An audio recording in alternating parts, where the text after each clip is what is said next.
آپ نے الصلاۃ کا معنی جان لیا۔ الصلاۃ کا معنی کیا ہے؟ الصلاۃ کا معنی یہ ہے کہ انسان جو ہے اس کو زمین پر اختیار دیا گیا، تو انسان کا یہ فرض تھا، انسان کی یہ ذمہ داری تھی کہ انسان اس زمین میں ہر شے کو جو اس کا مقام ہے اس کا مقام پر ہی رکھے یا رکھتا۔ یعنی الصلاۃ کا معنی کیا ہے؟ الصلاۃ سال سے، اصل کسے کہتے ہیں؟ سال کہتے ہیں کسی بھی شے کا جو اصل مقام ہے اس کو اس کے مقام پر رکھنا یا رہنے دینا۔ شے کا اس مقام پر ہونا، اس مقام پر رہنا جو اس شے کا مقام ہے، جو اس کا اصل مقام ہے۔ اور اصل مقام کیا ہے، کون سا ہے، وہ وہی طے کرے گا جو اس کا خالق و مالک ہے، کیونکہ اسی کو علم ہے اس نے کس مقصد کے لیے اسے خلق کیا ہے۔ لہٰذا سل کہتے ہیں خالق و مالک کا طے شدہ مقام، یعنی کسی بھی شے کا اس مقام پر ہونا، اس جگہ پر ہونا، اس لائن پر ہونا، جو مقام، جو لائن اس کے مالک نے، اس کے خالق نے اس کے لیے طے کر دی۔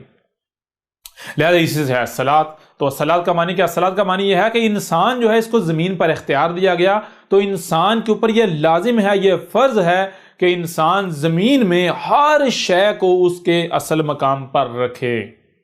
انسان جو ہے وہ زمین میں ہر شے کو وہیں پر رکھے جو مقام رب نے طے کر دیا، جو مقام خالق و مالک نے طے کر دیا۔ اگر انسان ایسا کرتا ہے تو پھر میں آپ سے سوال کرتا ہوں، کیا آسمان و زمین میں کسی بھی قسم کی کوئی خرابی ہوگی؟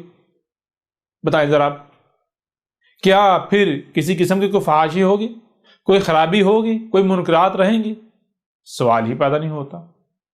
اور اگر کوئی کہتا ہے جی نہیں جی، اگر آسمان و زمین میں ہر شے اس کے مقام پر رکھا جس کے باوجود بھی خرابیاں ہو سکتی ہیں، تباہیاں آ سکتی ہیں، تو پھر اس کا مطلب کیا ہے؟ اس کا مطلب یہ ہے کہ آپ یہ دعویٰ کر رہے ہیں کہ جو رب ہے، جو خالق ہے، جو مالک ہے، وہ سبحان ہی نہیں ہے، اس میں خرابی ہے، وہ پاک نہیں ہے، وہ غلطیاں کرتا ہے، وہ خرابیاں کرتا ہے۔ اور مثال کے طور پر یہ چیلنج ہے، دنیا کی کوئی بھی طاقت آسمان و زمین میں غور کرے، غور و فکر کرے، اس کے اوپر یہ چیز واضح ہو جائے گی کہ آسمان و زمین جو ہے، یہ جو کائنات ہے، یہ جس پیٹرن پر چل رہی ہے، جس پیٹرن پر یہ خلق ہو رہی ہے، آگے چل رہی ہے، اس میں اگر یعنی کائنات کو اس کے حال پر چھوڑ دیا جائے، کوئی دوسرا کائنات کے ساتھ چھیڑ چھاڑ نہ کرے، مداخلت نہ کرے، تو کائنات کے اندر ہے ہی پرفیکشن۔ کائنات کے اندر ایک رائی برابر بھی خرابی کا آپ تصور بھی نہیں کر سکتے۔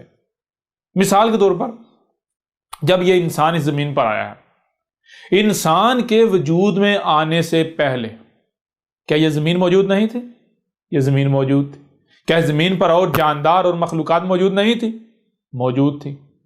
اس کے باوجود کہیں پر زمین پر نہ کوئی زلزلہ آتا تھا، نہ کوئی طوفان تھا، نہ کوئی خرابی تھی، نہ کوئی سونامی تھا، نہ کوئی موسم میں بگاڑ تھا، نہ ہی کوئی مخلوق جو ہے وہ بھوکی مار رہی تھی، نہ پیاسی مار رہی تھی، نہ ہی کوئی مخلوق دوسری مخلوق کو مار رہی تھی، کاٹ رہی تھی، چیخ رہی تھی، چلا رہی تھی۔ اس زمین میں خرابی کا یا منفیت کا کوئی تصور تک نہیں تھا، لیکن جب یہ انسان آیا تو انسان نے اس زمین کو آ کے آہستہ آہستہ آہستہ آہستہ تباہ کر دیا۔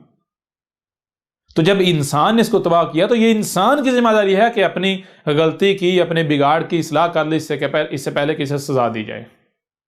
تو یہ انسان کو یہ موقع دیا تھا کہ یعنی صلاۃ کا معنی یہ ہے کہ انسان جو اس کو زمین پر اقتدار دیا گیا، زمین پر اختیار دیا گیا، تو اس لیے دیا گیا کہ زمین میں ہر شے کو اسی مقام پر رکھنا ہے، اسی مقام پر رہنے دینا جو مقام رب نے تعین کیا، جو مقام رب نے طے کیا۔ اگر انسان ایسا کرتا ہے تو پھر کسی بھی قسم کی کوئی خرابی نہیں رہتی، کسی قسم کی کوئی خرابی بالکل نہیں رہتی، اور اگر کوئی خرابی کی بھی جا چکی، جو ہو چکی ہے، اس کی بھی اصلاح ہو جائے گی۔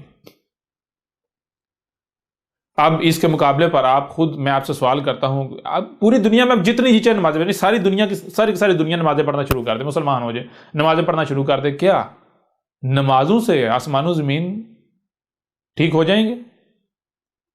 زلزلے رک جائیں گے؟ تباہیاں رک جائیں گی؟ فحاشی ختم ہو جائے گی؟ بے حیائی ختم ہو جائے گی؟ منکرات ختم ہو جائیں گی؟ سوال ہی پیدا نہیں ہوتا۔ تو جس سے فحاشی ختم نہیں ہوتی، جس سے منکرات ختم نہیں ہوتی، جس سے خرابیاں ختم نہیں ہوتی، وہ صلاۃ کہاں سے ہو گئی؟ تو ابھی تک ہم نے دیکھیں صرف لفظ الصلاۃ جو ہے، الصلاۃ جملہ جو ہے، اس کا معنی آپ کے سامنے رکھا، اور صرف اس معنی کی بنیاد پر آپ کے سامنے رکھا الصلاۃ کیا ہے، اور نہ صرف دل و دماغ تسلیم کرتے ہیں بلکہ واقعتاً اگر تھوڑا سا بھی غور کیا جائے تو یہ چیز بالکل کھل کر واضح ہوتی ہے، ہاں اگر الصلاۃ ہے تو یہی ہے، اس کے علاوہ الصلاۃ نہیں ہے۔ اور یہ جو معنی ہے پورے کا پورا قرآن اس معنی کی تصدیق کرے گا۔ آپ تحقیق کر کے دیکھ لیں، آپ خود غور و فکر کر کے دیکھ لیں۔ بہرحال یہ تو ہو گیا جو جملہ صلاۃ ہے اس کا لفظی معنی، اس کے الفاظ سے اس کا معنی۔ اب ہم ایسا کرتے ہیں کہ اسی قرآن سے جو الصلاۃ ہے اس کو مزید اور پہلو سے بھی آپ کے سامنے رکھتے ہیں، اور ہم اس وقت تک اس موضوع کو نہیں روکیں گے، ختم نہیں کریں گے، بات نہیں کریں گے جب تک کہ ہم اس موضوع کے اوپر قرآن میں جتنی بھی آیات ہیں ان تمام کی تمام آیات سے اس کے اوپر بات نہیں کر لیتے۔ ایک ایک آیت کو ہم کھول کر سامنے رکھیں گے اور ہر پہلو سے اس موضوع کا ہم جو ہے وہ احاطہ کریں گے، اسے کھول کھول کر واضح کریں گے۔ اور اب اس سے پہلے کہ ہم قرآن سے ایک اور پہلو سے بات کریں، یہاں پر ایک چھوٹی سی بات ہم آپ کے سامنے رکھتے ہیں جو ہم نے پہلے آپ کے سامنے جو ہے وہ رکھی تھی، کہ قرآن میں اللہ نے کہا کہ ہم اگر کسی کو زمین میں مکن دیتے ہیں تو وہ مکن کیوں دیتے ہیں؟ مکن دیتے اس لیے، یعنی کہ اگر کسی کو زمین میں اقتدار و اختیار دیتے ہیں تو صرف اس لیے دیتے ہیں تاکہ الصلاۃ قائم کی جائے۔ اور کہا کہ وہ جو قومیں جو تم سے پہلے تھیں، یعنی وہ قوم نوح ہو جائے، جو نوح تھے ان کی قوم ہو جائے، جو عاد تھے ان کی قوم ہو جائے، جو سمود تھے ان کی قوم ہو جائے، جو مدین تھے ان کی قوم ہو جائے، جو لوط تھے ان کی قوم ہو جائے، یا پھر آل فرعون ہوں، ان سب کے سب کو بھی ہم نے کہا تھا الصلاۃ قائم کرو، انہوں نے کذب کر دیا، انہوں نے الصلاۃ قائم نہیں کی، بلکہ وہ یہ تو کہتے تھے ہم الصلاۃ قائم کریں، لیکن جسے ہم نے الصلاۃ کہا اسے وہ الصلاۃ نہیں کہتے تھے۔ وہ الصلاۃ کے نام پر جو کچھ کرتے رہے، وہ ہوا کیا؟ اس کا نتیجہ کیا نکلا کہ ان کو ہم نے کہا تھا الصلاۃ قائم کرو، انہوں نے الصلاۃ قائم نہیں کی، انہوں نے کذب کیا، نتیجہ یہ نکلا کہ وہ اسی کے سبب ہلاک ہو گئے، صفحہ ہستی سے مٹ گئے۔ اور اب تھوڑا سا غور کریں، مثال کے طور پر اگر آپ سے پوچھا جائے جی قوم نوح جو ہے وہ کیسے ہلاک ہوئی، تو بچے کو پتا ہے، ہر کوئی جانتا ہے قوم نوح جو ہے ایک سونامی سے ہلاک ہوئی تھی، طوفان آیا تھا، سیلاب آیا تھا۔ میں آپ سے پوچھتا ہوں کہ کیا نماز نہ پڑھنے سے طوفان سیلاب آ سکتا ہے؟ تھوڑا غور تو کریں۔ آپ کو بار بار کہا گیا کہ آپ کو کیا کان نہیں دیے گئے؟ کانوں سے سننے کی صلاحیت ہے نا، تو کیا صرف سننے کی صلاحیت دی گئی؟ جو سنائی دے رہا ہے اسے سمجھنے کی صلاحیت نہیں دی گئی؟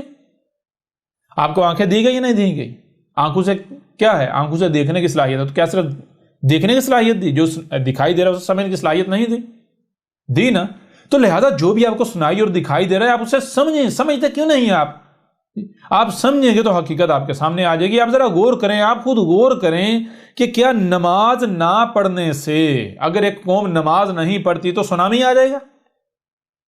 یا پھر اگر ایک قوم جو ہے اس قوم کے پاس زمین کا اختیار ہے، وہ زمین میں، آسمان و زمین میں چھیڑ چھاڑ کرتی ہے، آسمان و زمین میں جو مخلوقات ہیں ان کو ان کے مقامات سے ہٹاتی ہے، تو نتیجہ یہ نکلا آسمان و زمین میں جو میزان وضع کیا، جو بیلنس قائم کیا، وہ بیلنس بگڑ جائے گا، نتیجہ پھر ظاہر بات ہے سونامی تو آئے گا، موسموں کا نظام بگڑ جائے گا، درہم برہم ہو جائے گا، سونامی آئیں گے، طوفان آئیں گے، قوم ہلاک ہو جائے گی۔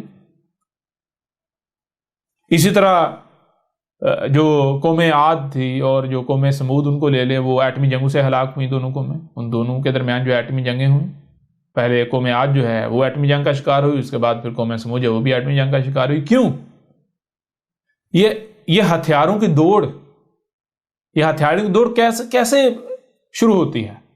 یہ ہتھیار کیسے بنتے ہیں؟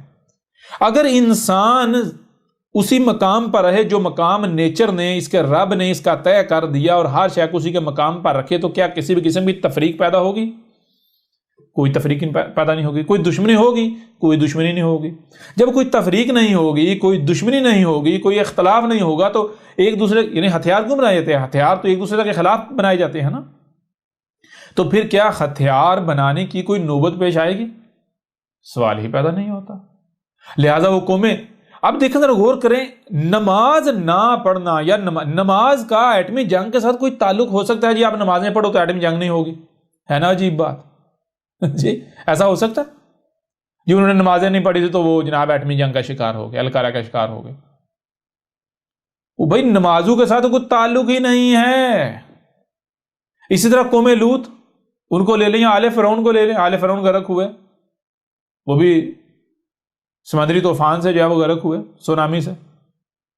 تو کیا نمازیں نہ پڑھنے سے؟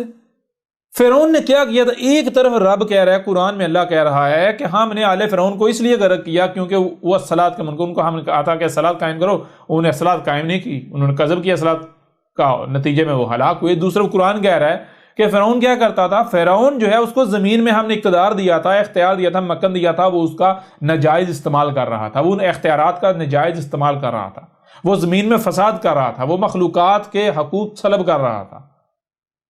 جی تو پھر الصلاۃ کیا ہوئی؟ تھوڑا سا تو غور کریں اسی طرح مثال کے طور پر آپ اپنی روایات کو اٹھا کر دیکھ لیں، محمد نے کیا کہا تھا؟ محمد نے کہا تھا کہ جب الصلاۃ قائم نہیں کی جائے گی تو نتیجہ کیا نکلے گا؟ نتیجہ یہ نکلے گا کہ پھر زلزلے آئیں گے، پھر طوفان آئیں گے، پھر آندھیاں آئیں گی، پھر لڑائیاں ہوں گی، قتل و غارت ہوگی، فرقہ پرستی ہوگی، یہ سب کچھ ہوگا جب الصلاۃ قائم نہیں کی جائے گی، جب الصلاۃ کا قذف کیا جائے گا۔ وہی ظاہر بات ہے، آپ کو زمین میں اقتدار دیا گیا، زمین میں اختیار دیا گیا، اگر آپ زمین کی مخلوقات کو ان کے مقامات سے ہٹائیں گے تو نتیجہ کیا نکلے گا؟ پورے قرآن میں بار بار کہا گیا ہے، بار بار یہ بات واضح کی گئی ہے کہ تمہیں زمین میں اختیار دیا ہے تو جان لو ہم نے آسمان و زمین میں میزان وضع کیا، میزان سے توازن وضع کیا، توازن، اس توازن میں خرابی نہیں کرنا، خسارہ نہیں کرنا، بگاڑ پیدا نہیں کرنا۔ کیا کرنا ہے؟ الصلاۃ قائم کرنا۔ ہم نے آسمان و زمین میں جس جس مخلوق کو جہاں جہاں رکھا ہے وہیں پر رہنے دینا، اور اگر کہیں سے کچھ استعمال کرنا ہے تو صرف استعمال ہی نہیں کرنا بلکہ قسط کے ساتھ وزن قائم کرنا ہے۔ یہ ساری باتیں جو ہے اسی قرآن سے آئیں گی، آگے چل کے ایک ایک پہلو سے جو ہے بات ہوگی۔ بات کرنے کا مقصد یہ ہے کہ آپ خود غور کریں کہ اگر آپ نمازیں نہ پڑھیں، نمازیں نہ پڑھنے سے آسمان و زمین جو ہے ان کا میزان میں خسارہ ہو سکتا ہے، نمازیں نہ پڑھنے سے سونامی آ سکتے ہیں، نمازیں نہ پڑھنے سے زلزلے آ سکتے ہیں، نمازیں نہ پڑھنے سے جنگیں ہو سکتی ہیں۔ یہ نمازیں اگر پڑھیں گے تو زلزلے نہیں آئیں گے، زلزلے رک جائیں گے۔ اگر آپ میں رائے برابر بھی عقل ہے تو آپ کے اوپر یہ بات بالکل کھل کر واضح ہو جائے گی کہ نماز کا الصلاۃ کے ساتھ کسی قسم کا کوئی تعلق نہیں ہے، اور جتنے بھی نمازی ہیں یہ تمام کے تمام الصلاۃ کے منکر ہیں، الصلاۃ کا کفر کر رہے ہیں، یہ الصلاۃ کا قذف کر رہے ہیں۔ ایک طرف یہ کہتے ہیں کہ نبی پاک نے کہا جس نے جو ہے وہ الصلاۃ جو ہے وہ ترک کی تو وہ کافر ہو گیا، وہ کافر ہے، مشرک، اس سے بڑا کافر و مشرک ہو رہی۔ دوسری طرف سے یہ عقل کے اندھے نماز کے نام پر صدیوں سے نسل در نسل الصلاۃ کا کفر کر رہے ہیں اور کہتے ہیں ہم بہت بڑے مومن ہیں۔ عقل کی بات ہے، تھوڑا سا تو غور کریں، تھوڑا سا غور کریں، ہر چیز آپ کے اوپر کھل کر واضح ہو جائے گی۔ بہرحال اب آتے ہیں قرآن سے دوسرے پہلو سے آپ کے سامنے رکھتے ہیں الصلاۃ کو، الصلاۃ کیا ہے۔ تو اب ایسا کریں، آپ قرآن کھولیں، آپ قرآن کھولیں اور آپ پورے کا پورا قرآن چھان ماریں، پورے کا پورا قرآن دیکھیں تو آپ کو کیا ملے گا؟ آپ کو قرآن میں جہاں جہاں بھی الصلاۃ کا ذکر آیا ہے وہاں وہاں اس کی ضد کیا ملے گی؟ لفظ فساد۔ کیا لفظ ملے گا؟ فساد۔ اب ذرا غور کریں، کیا اگر نماز الصلاۃ ہے تو کیا نماز کی ضد فساد ہو سکتی ہے؟ پورے قرآن میں الصلاۃ کی ضد آئی ہے فساد، الصلاۃ کی ضد آئی ہے فساد۔ اگر نماز ہی الصلاۃ ہے تو پھر دیکھیں کیا فساد نماز کی ضد ہو سکتا ہے؟ فساد نماز کی ضد ہو سکتی ہے؟ اگر تو فساد نماز کی ضد ثابت ہوتی ہے تو پھر اس میں کوئی شک و شبہ نہیں ہے، بلا شک و شبہ نماز ہی الصلاۃ ہے۔ لیکن اگر فساد نماز کی ضد ثابت نہیں ہوتی تو پھر بے شک پوری کی پوری دنیا جمع ہو جائے نماز کے اوپر، نماز الصلاۃ نہیں ہو سکتی۔ نماز دجل ہے، نماز فریب ہے، نماز دھوکہ ہے، نماز نے آپ کو الصلاۃ سے غافل کیا ہوا ہے، آپ کو تو پتہ ہی نہیں الصلاۃ کیا ہے۔ تو فساد کا معنی کیا ہے؟ فساد کا معنی تو یہ ہے کہ آسمان و زمین میں رب نے ہر شے کو اس کے مقام پر رکھا ہے، اور فساد کہتے ہیں مخلوقات کو، اشیاء کو ان کے مقامات سے ادھر ادھر کر دینا، جس سے کیا ہو، آسمان و زمین میں خرابیاں پیدا ہو جائیں۔ جو رب نے نظم ان میں رکھا ہوا ہے، جو تسلسل رکھا ہوا ہے، جو ربط رکھا ہوا ہے، وہ ربط ٹوٹ جائے، نظم میں رکاوٹ پیدا ہو جائے، تسلسل میں رکاوٹ پیدا ہو جائے، آسمان و زمین میں خرابیاں ہو جائیں، بگاڑ آ جائے، اسے کہتے ہیں فساد۔ تو اب آپ خود غور کریں، کیا یہ نماز کی ضد ثابت ہوتا ہے؟ یعنی بگاڑ، فساد کسے کہتے ہیں؟ فساد کہتے ہیں بگاڑ کو، فساد کہتے ہیں آسمان و زمین میں بگاڑ کو. تو کیا نماز کی ضد بگاڑ ثابت ہوتی ہے؟ وہ بگاڑ تو ثابت ہوتی ہے. کس کی ضد بگاڑ ثابت ہوتی ہے؟ اصلاح کی ضد، ٹھیک کرنے کو، ٹھیک کی، صحیح کی ضد بگاڑ ہے، ٹھیک کی ضد بگاڑ ہے. پھر الصلاۃ کیا ہوئی؟ کیا نماز ثابت ہوتی؟ پورے کا پورا آپ قرآن اٹھا کے دیکھ لیں. پھر اس سے بڑھ کر بات یہ ہے کہ پورے کا پورا قرآن اٹھا کر دیکھ لیں، پورے کے پورے قرآن میں ہر رسول یہ کہہ رہا ہے کہ میں تو آیا ہوں الصلاۃ قائم کرنے کے لیے. میرے رب نے مجھے کہا ہے کہ تو الصلاۃ قائم کر. مثال کو عیسیٰ ابن مریم نے کیا کہ عیسیٰ ابن مریم نے کہا کہ میرے رب نے مجھے یہ وصیت کی ہے کہ جب تک تو اس دنیا میں ہے، جب تک تو زندہ ہے، ان کے درمیان ہے، تو نے الصلاۃ قائم کرنی ہے. اچھا، ایک طرف قرآن کہہ رہا ہے کہ ہر رسول نے یہ کہا کہ میں آیا ہوں الصلاۃ قائم کرنے کے لیے، دوسری طرف قرآن کیا کہتا ہے؟ دوسری طرف قرآن جو الصلاۃ قائم کرنے والے ہیں ان کو صالحین کہتا ہے. پھر اس سے بھی بڑھ کر حیران کن بات یہ ہے کہ قرآن جو الصلاۃ قائم نہیں کرتے ان کو مفسدین کہتا ہے. اب میں آپ سے سوال کرتا ہوں، کسی نمازی کو، آپ ایک بندہ نماز پڑھتا ہے، آپ اس کو صالح کہہ سکتے ہیں؟ بھائی ہاں جی، یعنی اصلاح کی ہے. اصلاح کسے کہتے ہیں؟ اصلاح تو صلحہ سے ہے. صلحہ، کوئی سال کے آگے ہاں آ جاتی ہے. یہیں سے آپ کے سامنے بورڈ کی طرف آئیں تو آپ کے سامنے رکھتے ہیں، آپ کے اوپر واضح کرتے ہیں الفاظ سے. پورے کا پورا قرآن اٹھا کے دیکھ لیں، پورے کا پورا قرآن، پورے کا پورے قرآن میں آپ کو ملے گا کہ اللہ جو ہے وہ کیا کہہ رہا ہے. وہ اپنے ہر رسولوں کو، جو مومنین ہیں ان کو ایک ہی حکم دے رہا ہے. وہ حکم کیا دے رہا ہے؟ وہ حکم دے رہا ہے الصلاۃ کا. حکم دے رہا ہے الصلاۃ کا. ہر رسول آ کر کہتا ہے کہ میں آیا ہوں الصلاۃ قائم کرنے کے لیے، میں آیا ہوں تم پر یہ واضح کرنے کے لیے الصلاۃ کیا ہے. اچھا، ہر رسول آتا ہے، آ کر کیا کرتا ہے؟ الصلاۃ قائم کرتا ہے. اور قرآن ہر رسول کو کیا کرتا ہے؟ کہتا ہے رسولوں کو کہتا ہے صالحین.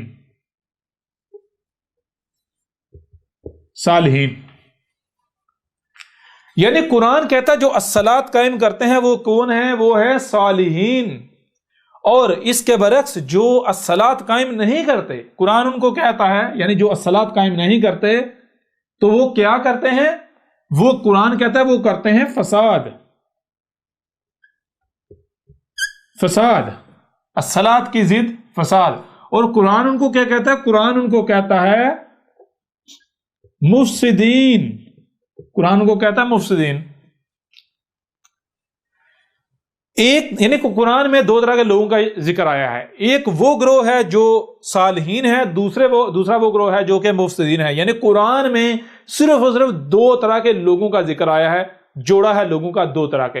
ایک گروہ وہ ہے جن کو قرآن کہتا ہے صالحین، اور دوسرا جو دوسرا گروہ ہے اس کو قرآن کہتا ہے مفسدین. صالحین قرآن کن کو کہتا ہے؟ صالحین قرآن کہتا ہے رسولوں کو اور جو ان کی اطاعت و اتباع کرنے والے ہیں، یعنی المومنین، ان کو قرآن کہتا ہے صالحین.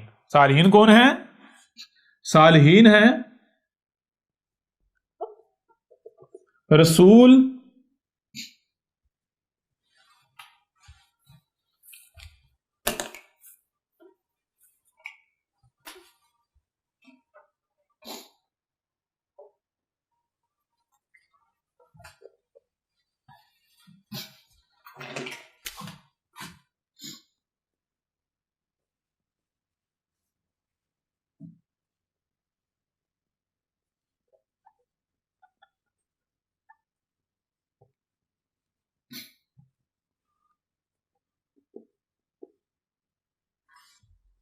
یعنی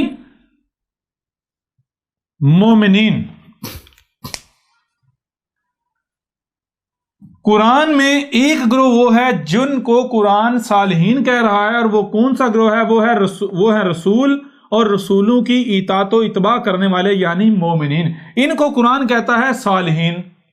اور کیوں کہتا ہے؟ کیونکہ قرآن کہتا ہے یہ لوگ وہ ہیں جو الصلاۃ قائم کر رہے ہیں یا الصلاۃ قائم کرتے ہیں. اچھا، ان کے برعکس قرآن میں ایک دوسرا گروہ ہے، کوئی تیسرا گروہ نہیں ہے، دوسرا گروہ ہے. وہ کون سا ہے؟ دوسرا گروہ ہے ان کو قرآن کہتا ہے مفسدین، اور وہ کون سے ہیں؟ وہ ہیں قرآن کہتا ہے رسولوں کا قتل کرنے والے، جو مومن ہیں ان کے ساتھ دشمنی کرنے والے، اور وہ کیا کرتے ہیں؟ وہ فساد کرتے ہیں۔ یعنی رسول اور جو ان کی دعوت کو تسلیم کرنے والے ہیں وہ کیا کرتے ہیں؟ وہ آسمان و زمین کی اصلاح کرتے ہیں، وہ انسانوں کو ان کے مقام پر قائم کرتے ہیں، ہر شے کو اس کے مقام پر رکھتے ہیں، آسمان و زمین میں ہر مخلوق کے حقوق کا خیال رکھتے ہیں، کسی کو رائے برابر بھی دکھ نہیں دیتے، تکلیف نہیں دیتے۔ یعنی رسول اور جو ان کی دعوت کو ماننے والے مومنین، ان کی مثال بالکل ایسے ہے جیسے کہ گھر میں، یعنی گھر ہے اور گھر میں بچے بھی ہیں اور بڑے بھی ہیں۔ بچوں کا کام کیا ہوتا ہے؟ بچوں کا کام یہ ہوتا ہے کہ جو بھی انہیں اچھا لگتا ہے، جو بھی انہیں یعنی کہ اچھا لگتا ہے، جس میں انہیں فائدہ نظر آتا ہے، جو چیز ان کو جو ہے وہ اٹریکٹیو لگتی ہے، اس کے پیچھے بھاگ پڑتے ہیں، خواہ اس میں ان کے لیے نقصان ہی کیوں نہ چھپا ہو۔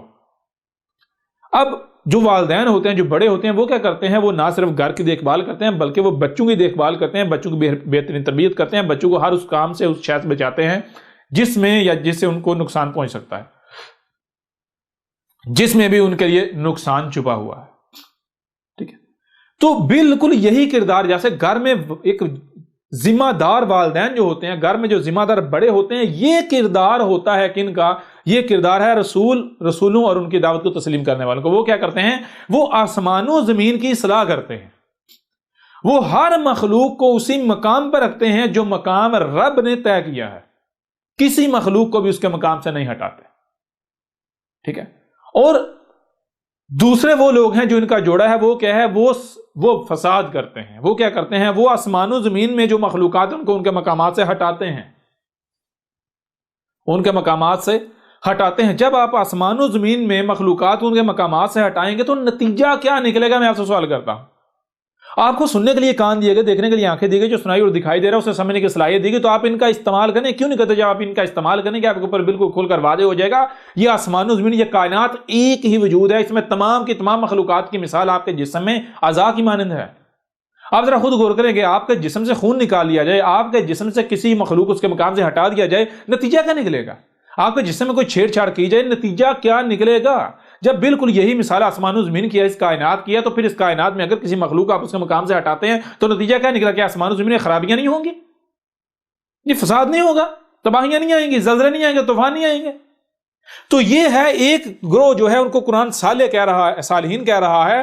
وہ کون ہے؟ رسول اور ان کی اطاعت و اتباع کرنے والے، یعنی المومنین، مومنین المومنین۔ اور دوسرا گروہ قرآن ان کو کہہ رہا ہے مفسدین۔ کون ہے وہ جو رسولوں کی ضد ہیں، جو مومنین کی ضد ہیں، ان کو کیا قرآن کیا کہتا ہے؟ مشرک۔ وہ کیا کرتے ہیں؟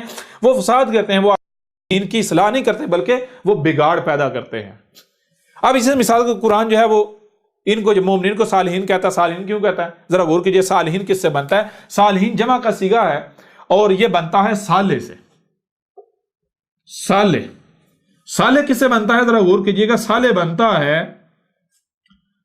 سواد لام سال جمع الف جمع ہا۔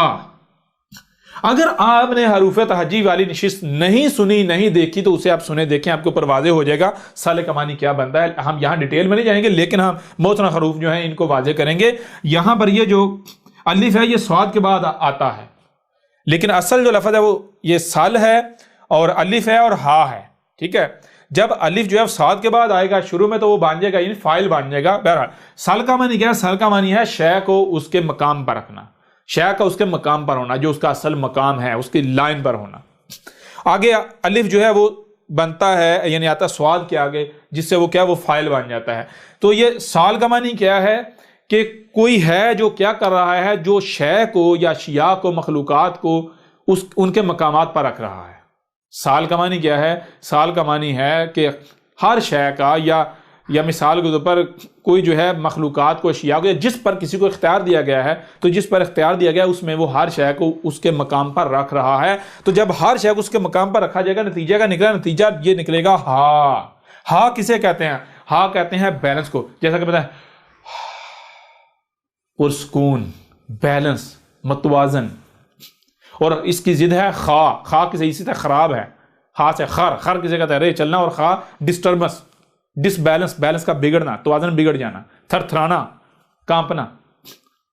تو ہا کسے کہتے ہیں؟ ہا کہتے ہیں سکون کو، سکون۔ بیلنس، متوازن، کوئی شے اپنی ہی مستی میں ہے، اپنے آپ میں ہے.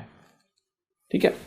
تو کیا بنتا ہے صالح کا معنی؟ صالح کا معنی بنتا ہے کہ کوئی ایسا جو اشیاء کو یعنی کہ ان کے مقامات پر رکھ رہا ہے جس سے کیا ہو رہا ہے، جس سے کوئی بگاڑ نہیں ہو رہا، بلکہ اگر بگاڑ ہے تو اس میں بھی سکون آ رہا ہے، بیلنس آ رہا ہے، توازن قائم ہو رہا ہے. یہ ہے صالح کا معنی. اور مثال صالح اس سے پیچھے کس ہے؟ صالح بنتا ہے صلح سے. سواد لام اور ہا، سواد لام سال جمع ہا، تو سال جمع ہا کیا معنی بنے گا؟ سال کا معنی کیا ہے؟ شے کا اس کا مقام پر ہونا. جب شے اپنے مقام پر ہوگی، اپنے مقام پر ہوگی، جیسے مثال کے طور پر آپ کے جسم میں ہر عضو، ہر شے اپنے مقام پر ہو، تو نتیجہ کا کوئی خرابی ہوگی یا پھر سکون ہوگا؟ سکون، بالکل پرسکون کیفیت، توازن، کوئی ڈسٹربنس نہیں، کوئی خرابی نہیں. تو یہ صلح کا معنی کیا ہے؟ صلح کا معنی یہ ہے کہ کوئی شے ہے یا کوئی بھی وجود ہے، اس میں اشیاء کا یا شے کا اپنے مقام پر ہونا جس سے اس میں سکون ہے، اس میں بیلنس ہے، اس میں توازن ہے.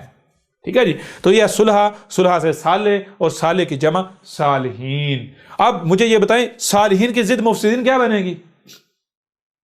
صالحین کی ضد مفسدین. مفسدین کسے کہتے ہیں؟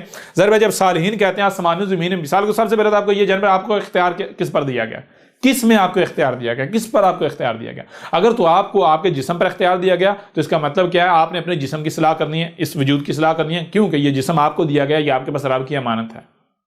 اگر آپ اس کی اصلاح کریں گے تو پھر ظاہر بات ہے جب یہ شے خود صحیح ہوگی، آپ کا وجود خود صحیح ہوگا، تو یہ آگے ہر شے صحیح کرے گا. اور اگر یہ جسم خراب ہوگا تو یہ جسم بھی سارا کچھ خراب ہی کرے گا. مثال کے طور پر چھوٹی سی مثال آپ کے سامنے رکھتا ہوں، چھوٹی سی مثال. ایک سلائی مشین کو لے لیں. اگر سلائی مشین خراب ہو جاتی ہے، اس کے اندر کوئی فالٹ آ جاتا ہے، تو کیا وہ عمل صحیح کرے گی؟ وہ سلائی ٹھیک کرے گی یا پھر سلائی خراب کرنا شروع کر دے گی؟ اگر کسی بھی شے، کسی وجود کے اندر فزیکلی کوئی خرابی آ جاتی ہے، کوئی خرابی اس کے اندر آ جاتی ہے، تو پھر وہ خرابی اپنے اعمال کی صورت میں وہ ظاہر کرتی ہے. وجود وہ شے اس خرابی کو اپنے اعمال کی صورت میں ظاہر کرتی ہے. ٹھیک ہے نا؟ جیسے مشین خراب ہوئی تو اس نے عمل بھی خراب کرنا شروع کر دیا. بالکل اس طرح اگر آپ اس جسم کو اگر آپ کو اس جسم پر اختیار دیا گیا ہے اور آپ اس جسم کو خراب کرتے ہیں، اس کی اصلاح کرنے کے بجائے، اس میں ہر شے کو اس کے مقام پر رہنے دینے کے بجائے اس میں خرابیاں کرتے ہیں، اس کو خراب کرتے ہیں، تو پھر خراب جسم کیا اچھے اعمال کرے گا، اصلاح کرے گا؟ سوال ہی پیدا نہیں ہوتا. جب آپ اس جسم کو خراب کریں گے تو اس کی سوچیں خراب ہو جائیں گی، اس کی فکریں خراب ہو جائیں گی. جب سوچیں فکریں خراب ہو جائیں گی، احساسات و جذبات خراب ہو جائیں گے، تو اس کے پھر باقی اعمال جو ہیں، ایکشنز، وہ بھی خراب ہو جائیں گے. تو یہ جسم جو بھی کرے گا، اگر کوئی شے اٹھائے گا، ادھر ادھر کرے گا، تو یہ فساد ہی کرے گا. یہ بولے گا، زبان حرکت کرے گی، تو یہ زبان بھی فساد کا موجب ہی بنے گی. ٹھیک ہے نا؟ تو یہ ہے. اب مفسدین کون ہیں؟ فساد کرنے والے. اگر آپ کو آپ کے جسم پر اختیار دیا گیا، آپ اپنے جسم میں اگر فساد کرتے ہیں، تو یہ جسم آسمان و زمین میں جہاں تک اس کے پاس اختیار ہے یہ فساد کرے گا. اور اگر آپ کو اختیار دیا گیا گلی پر، محلے پر، یا کسی بھی حد تک آپ کو اختیار دیا گیا ہے، یا آپ کو زمین میں مکن دیا گیا، زمین میں اختیار دیا گیا ہے، تو پھر آپ کی ذمہ داری کیا ہے؟ صلاۃ قائم کرنا، صالح بننا. اور اگر آپ نہیں بنتے تو پھر آپ کیا کریں گے؟ آپ فساد کریں گے، مفسدین میں سے ہو جائیں. تو آسمان زمین میں، یعنی زمین میں اقتدار آپ کو، زمین میں فساد کرنا کیا ہے؟ زمین میں فساد کرنا یہ ہے کہ زمین میں جتنی مخلوقات ہیں ان مخلوقات کو ان کے مقامات سے ہٹا دینا، ادھر ادھر کر دینا. ٹھیک ہے جی. جب آپ ادھر ادھر کریں گے، مخلوقات کو مقامات سے ہٹائیں گے، تو نتیجہ کیا نکلے گا؟ کیا پھر زلزلے نہیں آئیں گے؟ طوفان نہیں آئیں گے؟ آندھیاں نہیں آئیں گی؟ سونامی نہیں آئیں گے؟ جنگ و جدل نہیں ہوں گے؟ تفرقہ بازیاں نہیں ہوں گی؟ وہ قومیں جتنی بھی جو ہے ہلاک ہوئیں، کیا کہا ان قوموں کو ہم نے کیا کہا تھا صلاۃ قائم کرو. انہوں نے صلاۃ قائم نہیں کی، جس کی وجہ سے وہ ہلاک ہوئے. کیسے ہلاک ہوئے؟ ان قوموں کے اندر تفرقہ پیدا ہو گیا. ان قوموں کے درمیان جنگیں ہوئیں، لڑائیاں ہوئیں، ان قوموں کے اوپر زلزلے آئے، طوفان آئے، آندھیاں آئیں. جی کس وجہ سے؟ الصلاۃ کے قائم نہ کرنے کی وجہ سے. ٹھیک ہے. یہ ہے. اب آپ قرآن سے سوال کریں، کہتے ہیں جی قرآن میں تو الصلاۃ کا ذکر ہی نہیں ہے. او عقل کے اندر پورے کا پورا قرآن بھرا پڑا یہ صلاۃ سے ہے. پورے کے پورے قرآن میں ایک ہی بات، ایک ہی کام کرنے کا حکم دیا گیا ہے. وہ کام کیا ہے؟ وہ کام ہے الصلاۃ. کہا تمہیں زمین میں لایا گیا ہے تو کس لیے لایا گیا؟ الصلاۃ قائم کرنے کے لیے، اور باقی جو کچھ بھی کرنا ہے وہ الصلاۃ کی ذیلی احکامات ہیں، ذیلی کام ہیں، ٹھیک ہے جی، وہ سب الصلاۃ کے اندر آتے ہیں، ان سب کا صلاۃ کے ساتھ تعلق ہے، نہ کہ وہ مقصد ہے۔ اصل مقصد یہ ہے الصلاۃ قائم کرنا، اور یہ کہتا ہے نہیں قرآن میں الصلاۃ کا ذکر ہی نہیں ہے، قرآن میں الصلاۃ کی تفصیلات ہی نہیں ہے، پورے کا پورا قرآن یہ الصلاۃ سے بھرا پڑا ہوا ہے جی۔ بہرحال اب میں آپ سے سوال کرتا ہوں کہ آپ خود بتائیں کہ کیا جو بے نمازی جو ہے ان کو آپ کہیں، وہ ان کو یعنی کہ جو بے نمازی ہے اس کو آپ یعنی مفسد کہہ سکتے ہیں؟ نماز نہ پڑھنا کیا یہ فساد ہو سکتا ہے؟ اگر کوئی بندہ نماز نہیں پڑھتا تو کیا اس سے مجھے یہ بتائیں آسمان و زمین میں خرابیاں ہو رہی ہوں گی؟ ایک بندہ جو نماز نہیں پڑھتا یا ایک بندہ جو کہتا ہے نماز ہے ہی نہیں، کیا اس کے یہ کہنے سے، یہ ماننے سے یا نماز نہ پڑھنے سے، مجھے یہ بتائیں نماز نہ پڑھنے سے میرے جسم میں خرابی کیا ہوگی؟ نماز نہ پڑھنے سے معاشرے کے اندر، میرے گھر میں، معاشرے میں، آسمان و زمین میں کون سی خرابی پیدا ہوگی؟ بتائیں مجھے۔ نماز نہ پڑھنے سے ثابت کریں کیسے زلزلہ آئے گا، نماز نہ پڑھنے سے ثابت کریں کیسے سونامی آئے گا، کیسے طوفان آئے گا، کیسے جنگ ہوگی، بتائیں ذرا۔ نماز نہ پڑھنے سے لوگوں میں اختلافات ہو جائیں گے، کیسے ثابت کریں۔ نماز نہ پڑھنے سے آسمان و زمین میں فساد ہوگا، کیسے ثابت تو کریں۔ یا پھر الٹا، آپ جب جو نمازیں پڑھنے والے ہیں اصل تو مفسد وہ ہیں جو نمازی ہیں۔ کیوں؟ جب آپ نے الصلاۃ کو نماز قرار دے دیا تو صلاۃ کا تو آپ کو پتہ ہی نہیں نا، آپ نمازیں پڑھ کے بڑے مطمئن ہیں جی ہم تو صلاۃ قائم کر رہے ہیں، نتیجہ کیا نکل رہا ہے؟ آپ صلاۃ سے آئے گا، پھر آپ تو الٹا فساد کر رہے ہیں۔ نماز نے تو آپ کو دھوکے میں ڈالا ہوا ہے۔ اب بتائیں آپ کدھر جائیں گے، کیا کریں گے؟ اس بنیاد پر بھی کیا نماز الصلاۃ ثابت ہوتی ہے؟ اگر ہوتی ہے دنیا کی کوئی طاقت ثابت کر کے دکھا دے، یہ آپ کے سامنے ہے، غور کر لیں۔